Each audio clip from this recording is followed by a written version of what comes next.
ಎಲ್ಲರಿಗೂ ಸಾತ್ವಿಕ ರುಚಿ ಯೂಟ್ಯೂಬ್ ಚಾನಲ್ಗೆ ಸ್ವಾಗತ. ಇವತ್ತಿನ ರೆಸಿಪಿ ಮಸಾಲೆ ಪುರಿಗೆ ಮಾಡೋಂಥ ಹಸಿರು ಮಸಾಲೆ ಹೇಗೆ ಮಾಡೋದು ಅಂತ ನೋಡೋಣ.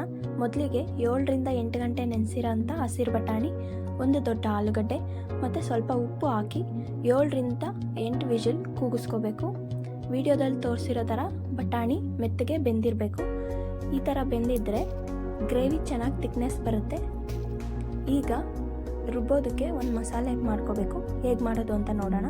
ಮೊದಲಿಗೆ ಒಂದು ಪಾತ್ರೆಯಲ್ಲಿ ಸ್ವಲ್ಪ ಎಣ್ಣೆ, ಜೀರಿಗೆ, ಚಕ್ಕೆ, ಲವಂಗ ಹಾಕಿ ಚೆನ್ನಾಗಿ ಫ್ರೈ ಮಾಡ್ಕೋಬೇಕು.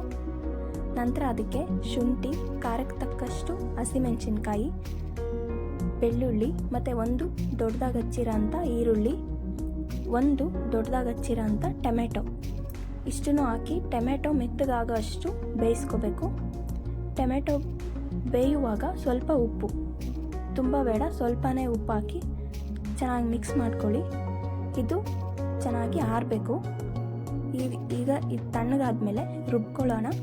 ರುಬ್ಬೋದಕ್ಕೆ ಮುಂಚೆ ಇದಕ್ಕೆ 1 ಹಿಡಿಯಷ್ಟು ಪುದೀನ ಮತ್ತು 1 ಹಿಡಿಯಷ್ಟು ಕೊತ್ತಂಬರಿ ಸೊಪ್ಪು ಹಾಕಿ, ಜೊತೆಗೆ ಬೇಯಿಸಿರೋಂಥ ಬಟಾಣಿ 1 ಸೌಟಷ್ಟು ಹಾಕ್ಕೊಂಡು ನುಣ್ಣಗೆ ಪೇಸ್ಟ್ ಮಾಡ್ಕೋಬೇಕು, ವಿಡಿಯೋದಲ್ಲಿ ನೋಡಿಸಿರೋ ಥರ. ಈಗ ಇದನ್ನು ಮತ್ತೆ ಅದೇ ಪಾತ್ರೆಗೆ ಈ ಪೇಸ್ಟೆಲ್ಲ ಹಾಕಿ ಚೆನ್ನಾಗಿ ಕುದಿಸ್ಕೋಬೇಕು. ಕುದಿಸೋವಾಗ ಸ್ವಲ್ಪ ಅರಿಶಿಣ ಮತ್ತು ಸ್ವಲ್ಪ ಅಚ್ಚ ಖಾರದ ಪುಡಿ, ಮೆಣಸಿನ್ಕಾಯಿ ಹಾಕಿರೋದ್ರಿಂದ ಖಾರದ ಪುಡಿ ಕಡಿಮೆನೇ ಇರಲಿ. ಜೊತೆಗೆ ಒಂದು ಅರ್ಧ ಚಮಚದಷ್ಟು ಗರಂ ಮಸಾಲೆನ ಹಾಕಿ ಚೆನ್ನಾಗಿ ಫ್ರೈ ಮಾಡ್ಕೋಬೇಕು.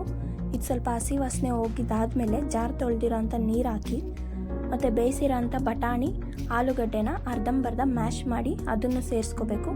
ನಿಮ್ಗೆ ಎಷ್ಟು ಮಸಾಲೆ ಕನ್ಸಿಸ್ಟೆನ್ಸಿ ಬೇಕೋ ಅಷ್ಟು ನೀರನ್ನ ಸೇರಿಸಿ ಚೆನ್ನಾಗಿ ಕುದಿಸಿದ್ರೆ ಮಸಾಲೆ ರೆಡಿಯಾಗೋಗುತ್ತೆ.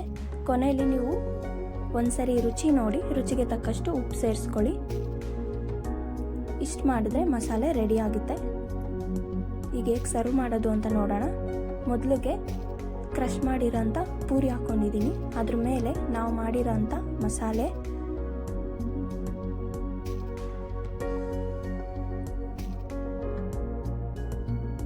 ಸಣ್ಣದಾಗಿ ಹೆಚ್ಚಿರೋಂಥ ಈರುಳ್ಳಿ ಮತ್ತು ತುರಿದಿರೋಂಥ ಕ್ಯಾರೆಟು ಮತ್ತು ನೈಲಾನ್ ಸೇವ್ ಅಂತ ಸಿಗುತ್ತೆ, ಅದನ್ನು ಹಾಕಿ ಸರ್ವ್ ಮಾಡಿದ್ರೆ ಮಸಾಲೆ ಪುರಿ ರೆಡಿಯಾಗೋಗುತ್ತೆ. ನಿಮ್ಮ ಮನೆಯಲ್ಲಿ ಮಾಡಿ ಹೇಗಿತ್ತು ಅಂತ ತಿಳಿಸಿ. ರೆಸಿಪಿ ನೋಡಿದ್ದಕ್ಕಾಗಿ ಧನ್ಯವಾದಗಳು.